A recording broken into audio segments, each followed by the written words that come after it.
はい、こんにちは。包丁のことあれこれチャンネルです。いつもご視聴本当にありがとうございます。今回はこちらの本焼き包丁の研ぎ直しをする予定なんですけれども、所要時間もお伝えできればと思っていますので、よろしくお願いいたします。で、ブランドはちょっと見にくいかと思うんですけれども、三重県にある二見浦菊一文字と書いてますね。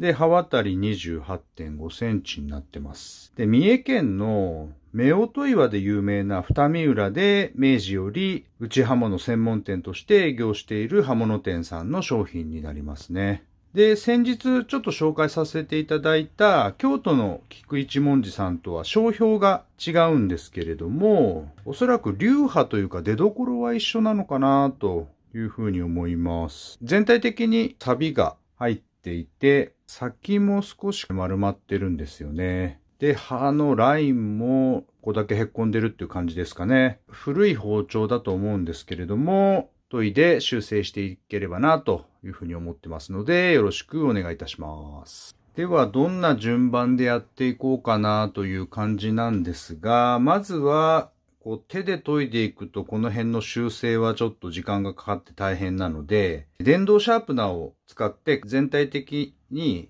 形を整えて始めていこうかなと思うんですけれども、電動シャープナーあんまりやりすぎると鋼に熱を持ってしまって、なんか切れない包丁になってしまうことが多いようなので、ちょっと気をつけながらその辺は進めていこうかなというところです。その後に荒砥石で刃をまずつけて、中砥石に当てて整えて仕上げでという風な感じで、最後に耐水ペーパーで綺麗にピカピカに磨いていってみようかなと思います。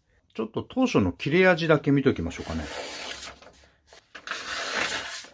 ダメですか？したらね。やっぱりダメですね。はい。一応こんな感じです。はい。では、こちらの電動のシャープナーで、まず先が丸まっている感じがあるので、両方こっちからとこっちから研いで、あと、刃元のところだけ少し膨れ上がっているので、刃のラインを整えてみたいかなと思います。はい。ではやっていきます。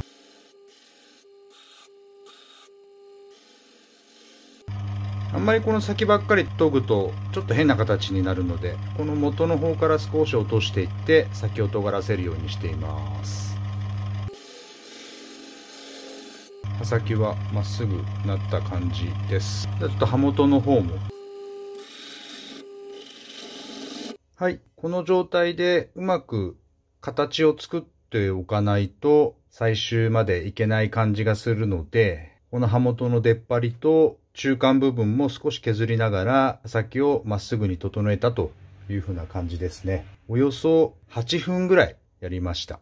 では全体の形が整ったので、荒砥石で刃をつけていきたいなと思います。これは有継の柔らかい方の荒砥石になってます。10分ほど水を染み込ませてますので、この状態で始めていこうかなと思います。まず粗い刃をしっかり出さないと、あと中砥石仕上げに移っても切れる包丁にならないので、ちょっとじっくりといきたいと思います。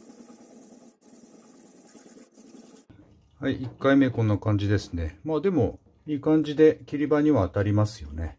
もう少し研ぎ進めていきます。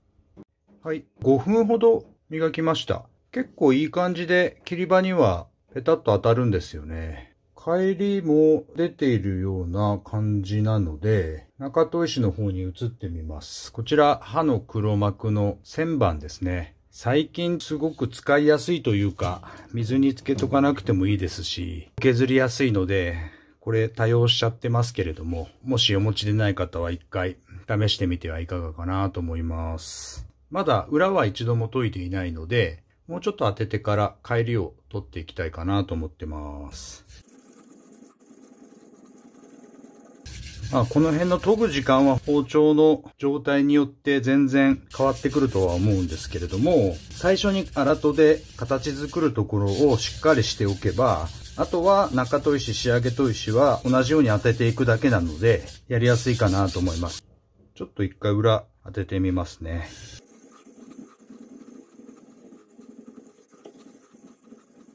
だいぶ裏隙がなくなってる感じですね。食材がまとわりついたりしないように、こう曲がってるんですよね。本来、そんなにたくさん裏は研がなくていいので、もうちょっと研ぎ進めてみます。はい。およそ12分ぐらい研ぎました。こういったユーズドに関しては、今まで使っていた人の、やっぱり研ぎ癖っていうのがやっぱりかなりついててですね、なかなかそれをいっぺんに修正するっていうのは本当難しいですね。この包丁に関しては、形は崩れてましたけど、そこまで大きな欠けがあるとか、そういったんじゃなかったので、だいたい15分ぐらいやりました。はい。では、先日ちょっとご紹介させていただいた小本山の青砥ですね。天然砥石の中砥石になるんでしょうかね。2000番、3000番ぐらいなので、この1000番よりちょっと細かいかなという感じです。過臭塗料も塗りました。水を弾いてますね。これで安心して使っていけるので、いい感じの霞仕立てにしようかなと思います。研ぎ始め、ほとんど研ぎ汁が出てこないので、ちょっと名倉なんかで合わせてあげてもいいかもしれないですね。はい、こちら三河白名倉。は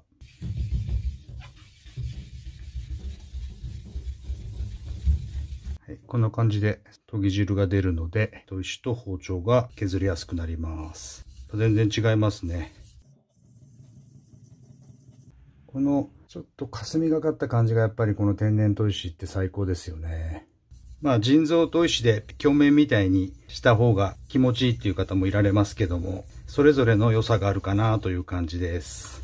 この青砥を当てていると、その後の仕上げの当たりが違うので、1000番からいきなり仕上げでも問題ないんですけれども、より長切れするような包丁研ぎということであれば、こういったものに当てるっていうのは、人造砥石に近い仕上げも可能なのかなと思います。はい。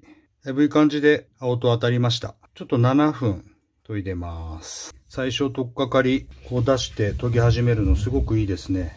砥石の当たりが極端に変わります。はい。8分でしたね。では最終仕上げで研ぎの方は終了しようと思います。砥前の色物っていうんでしょうかね。かなり硬いんですけれども、青砥に当てたので調整しやすいかなというふうに思っています。全体的に当てて研いでいこうかなと思うと、7、8分かかってますね。私の場合はまず、このしのぎの方を意識して、で、真ん中を当てながら全体を研いで、最後ちょっと刃先の方を意識して刃がつくような感じで研いでるのが私の研ぎ方です。これも名倉があってもいいですね。この名倉も正目と板目があるので、正目の方でやるとうまく研ぎ汁が出ます。これ今6分研ぎました。あとは耐水ペーパーと最終コンパウンドでピカピカにしてみたいなと思ってます。はい。耐水ペーパーもいろんな種類があるので、うちにあるものを使っていけばいいかなと思うんですけど、今んとこ私320が一番粗いものなので、こっから始めて600、800、1500、2000ぐらいで順々に磨いていこうかなと思います。いつもお伝えしているように、こういった添え物をしていかないと手が危ないので気をつけてください。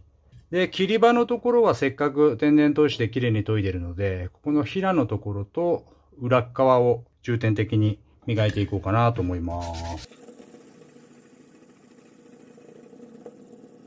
こういった峰のところも錆びているので、同じように磨いていただくと。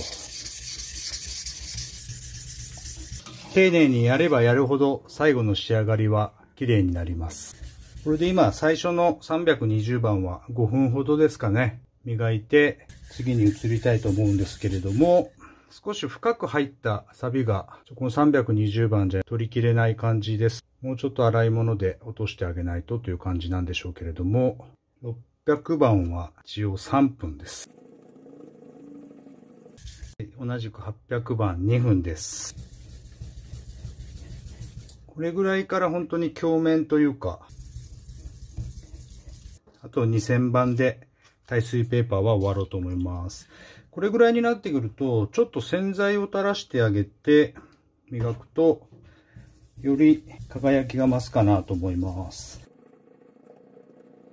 はい、2000番まで磨き上げました。どうでしょうか。だいぶ最初に比べると別物になったんじゃないでしょうかね。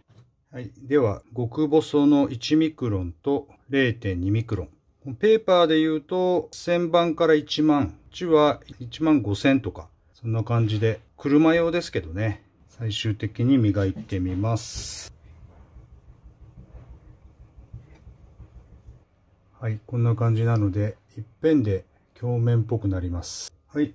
では、もう最終、超極細の 0.2 ミクロンを少し垂らして、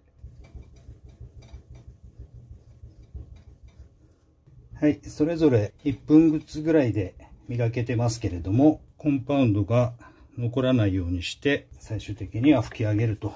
はい、いかがでしょうか。磨きもこれで終わりました。はい、ということで、変形した包丁の修正を行ってきましたが、いかがだったでしょうか。はい、では切れ味を見ときましょうか。はい、こんな感じで切れ味も良くなりました。